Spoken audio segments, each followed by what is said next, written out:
오늘 말씀은 여호수아 7장 1에서 15절입니다. 1절을 읽습니다.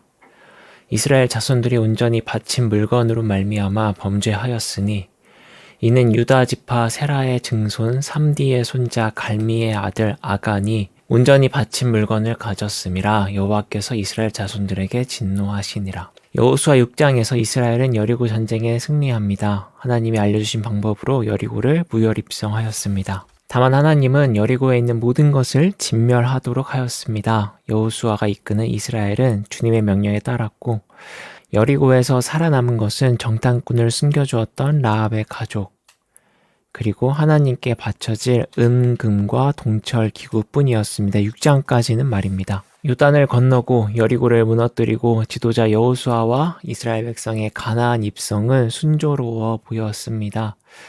여호수아의 명성도 온 땅에 두루 퍼졌다고 성경은 말하며 여리고의 전쟁의 이야기를 마칩니다. 하지만 여호수아 7장에서 여리고 이야기가 아직 끝나지 않았음을 밝힙니다. 순조롭게 진행되었던 이야기에 난데없이 잘못된 사건이 끼어듭니다. 하나님께 순종을 보이고 거룩함을 지켜오던 이스라엘 민족 가운데 자신의 뜻대로 행한 자가 등장한 것입니다. 그는 유력 지파인 유다 자손의 아간이었습니다. 아간은 여리고에서 마음에 드는 물건을 몰래 숨겼습니다.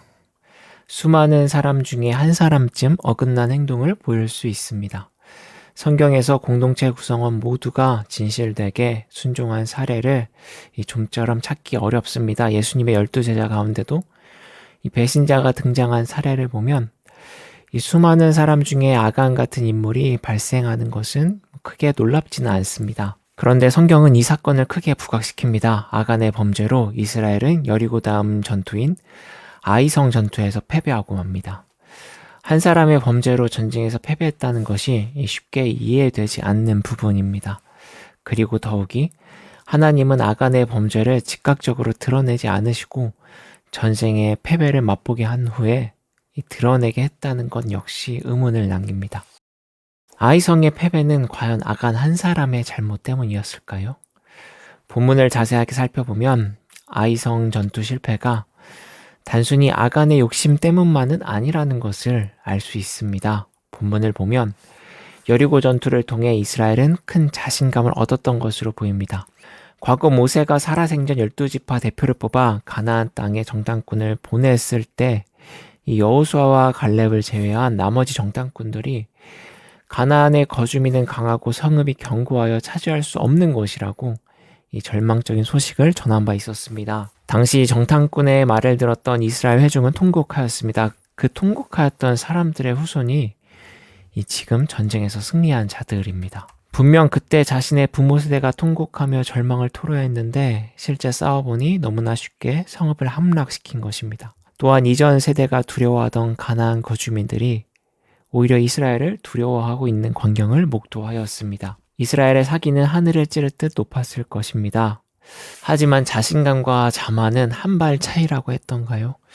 이스라엘의 사기는 자신감을 넘어 가지 말아야 할 자만의 영역으로 조금씩 움직이고 있었던 것으로 보입니다. 3절에 아이의 정탐을 하러 갔다 온 사람들의 이야기를 보면 이스라엘이 이제 조금 자만한 상태라는 것을 발견할 수 있습니다. 정탐꾼들은 여호수아에게 이 아이 성읍의 규모가 크지 않으니 모든 백성이 움직이는 수고를 피하고 2에서 3천 명만이 아이 성으로 올라가자고 제안합니다. 언뜻 보면 품이 많이 들지 않는 일에 다수의 사람을 끌어들여 피로감을 주는 비효율적인 일을 하지 말라는 꽤나 합리적인 제안으로 들릴 수 있습니다. 그러나 이스라엘이 치르는 모든 전쟁은 신중해야 합니다. 또한 이들의 전쟁은 인간의 전쟁이 아닌 여호와의 전쟁이기 때문에 여호와 하나님에게 지혜를 구하는 수순을 지나쳐서는 안 됩니다. 그런데 어찌된 일인지 여호수아는 정탐꾼의 제안을 승낙합니다. 여리고 전쟁에 앞서 신중함을 보였던 이 여호수아의 모습이 지금은 보이질 않습니다.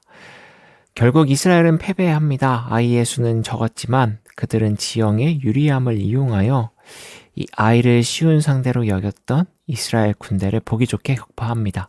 하늘을 찌르던 이스라엘의 기색은 바닥까지 추락합니다. 지도자 여호수아의 첫 패배였고 그 역시 패배를 예상하지 못하였기에 이루 말할 수 없는 절망감에 빠졌던 것으로 보여요. 여호수아는 패배에 대한 자신의 신중치 못한 결정을 후회하기라도 하듯 여호와의 궤 앞에 오랜 시간 납작 엎드려 깊은 반성을 표합니다. 아이와의 패배에서 절망하여 토로하는 여호수아에게 하나님은 이스라엘이 범죄하였다는 말로 시작합니다. 그리고 범죄한 개인을 뽑아 불사르라는 명령으로 마무리합니다.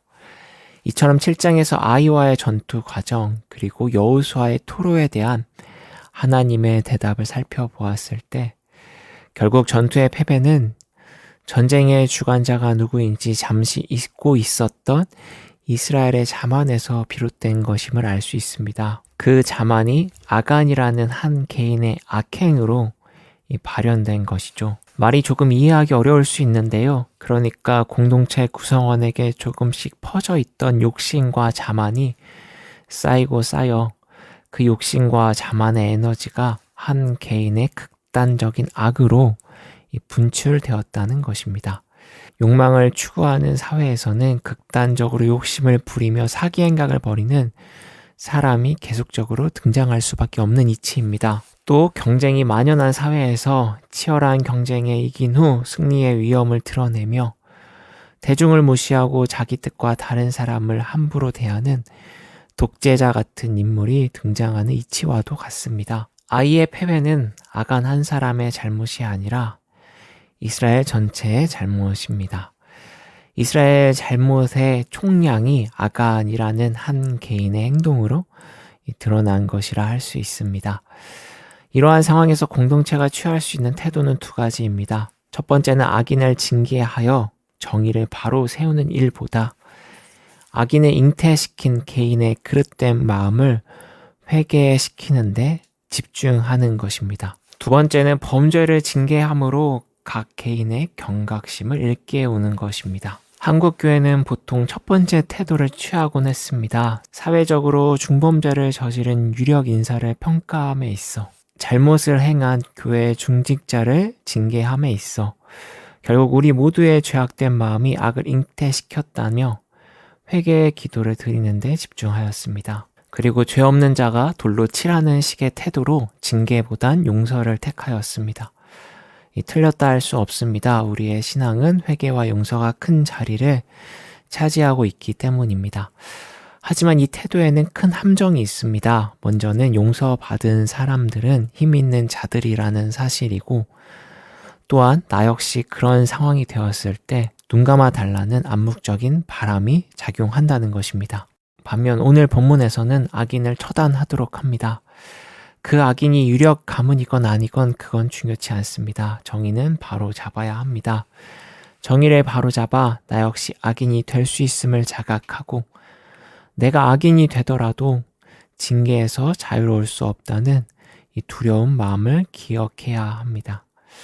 동시에 각 개인의 그릇된 마음이 공동체 전체에 불행을 가져올 수 있음도 잊지 말아야 함을 이 성경을 알려주는 듯합니다. 성결하지 못한 마음이 거룩하지 못한 마음이 아간이라는 인물을 출현시키듯 우리가 쉽게 간과하는 개인의 잘못된 모습이 하나 둘 모여 공동체에 큰 절망과 혼란을 가져올 수 있습니다.